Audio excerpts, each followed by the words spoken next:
Alors, évidemment, on aurait pu penser que ce conflit serait court et qu'il serait moins douloureux pour la population ukrainienne, les 49 millions d'Ukrainiens. Hélas, non. Ce conflit dure. On rentre dans le 3e mois déjà d'une offensive qui a commencé, selon notre point de vue et notre regard occidental, le 24 février, mais qui, pour les Ukrainiens, a commencé bien plus tôt.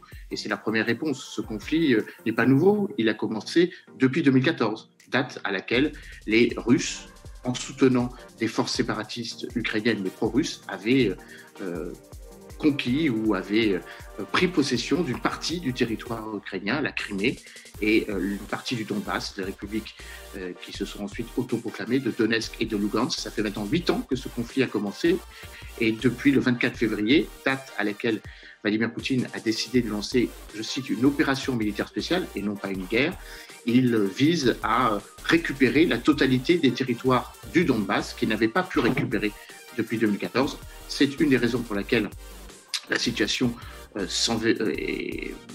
s'aggrave, on le sait, avec beaucoup de populations civiles qui ont été touchées, beaucoup de déplacements de population. On évoque maintenant 10 millions d'Ukrainiens qui ont dû donc fuir et quitter leur domicile. Près de 3 à 4 millions d'entre eux sont hors du territoire ukrainien, et les combats continuent alors que nous entrons dans le 63e jour de cette offensive, avec Mariupol qui fait office de ville martyre, qui n'est toujours pas tombée, avec un dernier carré de résistance donc dans l'usine Azovstal, et des combats qui semblent s'intensifier à mesure que l'on parle. Il y a eu des bombardements pendant la nuit dans précisément la région du Donbass. Je pense qu'elle doit faire l'un et l'autre, et sans doute autrement. Alors, l'un et l'autre, c'est évidemment de maintenir le dialogue diplomatique, vous l'avez évoqué, c'est-à-dire la nécessité de dialoguer avec Vladimir Poutine. On reproche beaucoup à Emmanuel Macron d'être le seul leader européen à continuer à parler avec Vladimir Poutine. Mais je crois que c'est utile de garder cette option, car in fine, il faudra bien s'asseoir à la même table, même si elle est éloignée. On se souvient de ces images surréalistes avec cette table où les deux présidents, Vladimir Poutine et Emmanuel Macron, se regardaient en chien de faïence avec 4 ou 5 mètres de distance. Mais après un conflit, vient le temps de la négociation. Donc il est important de maintenir ce lien. Il est d'autant plus important de maintenir ce lien, c'est que Emmanuel Macron, désormais, paraît pour un 2e mandat, et toujours président du Conseil de l'Union européenne jusqu'au 30 juin possible. Donc sa voix porte à 26 autres États. Donc c'est important de se rendre éventuellement à Kiev pour signifier la solidarité européenne au président Volodymyr Zelensky. Le président ukrainien a invité plusieurs fois le président français à se rendre à Kiev, au même titre que plusieurs chefs d'État européens s'y sont déjà rendus, les présidents lettons, lituaniens, estoniens, polonais, le chancelier autrichien, bientôt le président du Conseil italien et le président du gouvernement espagnol. Deuxième élément de réflexion, Emmanuel Macron a toujours pensé que la situation Emmanuel Macron et de facto engageant la diplomatie française ont toujours privilégié les deux options. L'appui militaire, vous l'avez évoqué, néanmoins nous sommes très loin derrière beaucoup d'autres pays qui se sont engagés beaucoup plus massivement que nous.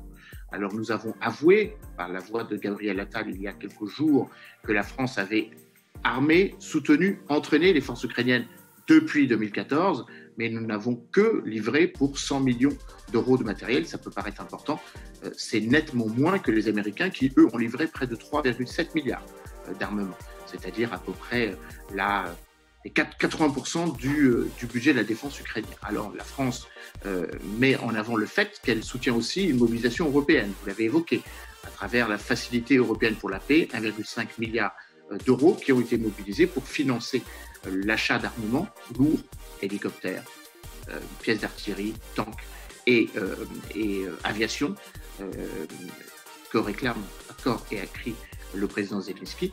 Il faut rappeler que même si la France n'a investi que 100 millions d'euros, qu'elle va livrer 12 canons César, camions donc transportant des pièces d'artillerie César, elle contribue à 20% du budget de la Facilité européenne pour la paix, montrant que la position française est, je crois, la bonne, de ne dire pas seulement qu'il faut négocier avec Vladimir Poutine, mais lui imposer une négociation qui se ferait, non pas à ses dépens, mais évidemment au profit des Ukrainiens.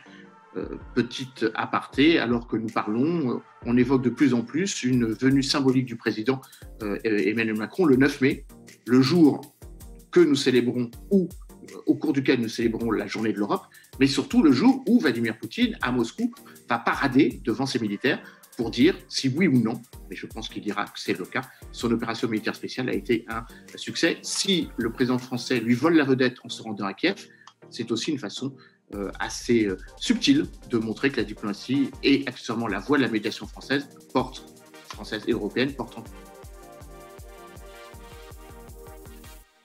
On pourrait le voir ainsi, mais c'est inverser la charge de la preuve. Ce ne sont pas les Ukrainiens qui ont commencé le conflit. Les Ukrainiens se sont défendus face à une agression qui a commencé le 24 février 2022. Deuxièmement, les Ukrainiens ne visent qu'à recouvrer l'intégrité territoriale qui leur a été retirée à partir du 6 avril 2014, date à laquelle a commencé le conflit des séparatistes ukrainiens, certes, mais soutenus par Moscou, dans le Donbass. La Crimée leur a été retirée, puisqu'il y a eu un référendum que la communauté internationale n'a pas reconnu, mais que la Russie a reconnu, puisqu'elle a accepté le rattachement de la Crimée à la Russie. Donc l'idée selon laquelle il faudrait que ce conflit s'arrête en arrêtant de livrer des armes, en fait, correspondre exactement à ce que veut Vladimir Poutine, une reddition pure et simple des forces armées ukrainiennes, avec une occupation encore plus massive du territoire ukrainien, car les Russes ont conquis des territoires, et évidemment, la négociation ne peut pas se faire dans cette configuration.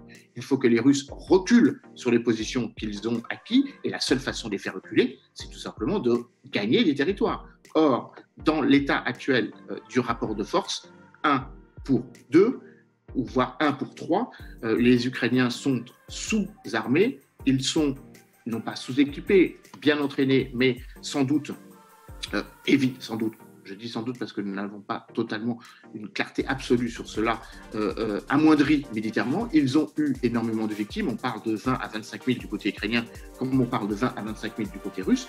Le différentiel, évidemment, est beaucoup plus important sur la Russie, parce que son armée est numériquement particulièrement importante, mais évidemment, le fait d'armer l'Ukraine renforce sa résilience et sa résistance. Si nous arrêtons la livraison d'armes, certes, le conflit s'arrêtera, mais à ce moment-là, nous n'aurons fait tout ça pour rien, puisque le régime de Kiev, le régime de Volodymyr Zelensky risque de tomber, et accessoirement, l'Ukraine ne sera plus l'Ukraine, car à peu près 25-30%, peut-être un petit peu plus de son territoire, sera sous contrôle russe.